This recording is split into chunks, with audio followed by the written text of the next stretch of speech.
So don't tell me about low levels of unemployment. You are counting the wrong things. You're not counting dignity of people. You're counting exploited people.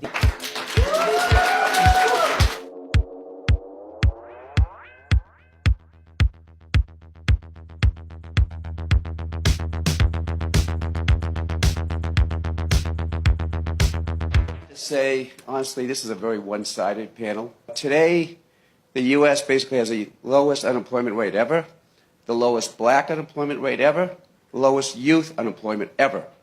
We've actually reduced poverty around the world. No one's talking about that at all. So why don't we talk about that? The gentleman who said we've just stopped taxes and that jobs are there and there's low and unemployment rates are low.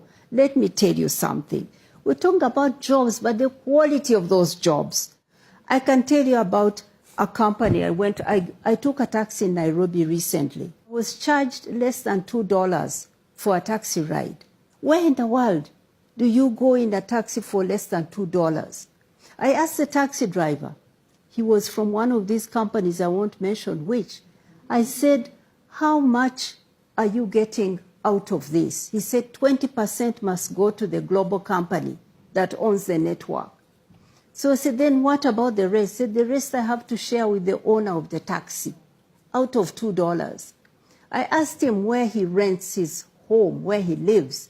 He said they rent a room, 3 taxi drivers. They sleep in turns, 6 hours, 5 hours, because none of them can afford to rent a room. That's the job.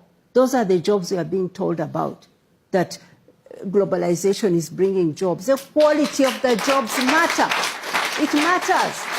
3.4 billion people who earn $5.5 a day are on the verge, are just a medical bill away from sinking into poverty. They don't have health care. They are just a crop failure away from sinking back into poverty. They have no crop insurance. So don't tell me about low levels of unemployment. You are counting the wrong things. You're not counting dignity of people. You're counting exploited people.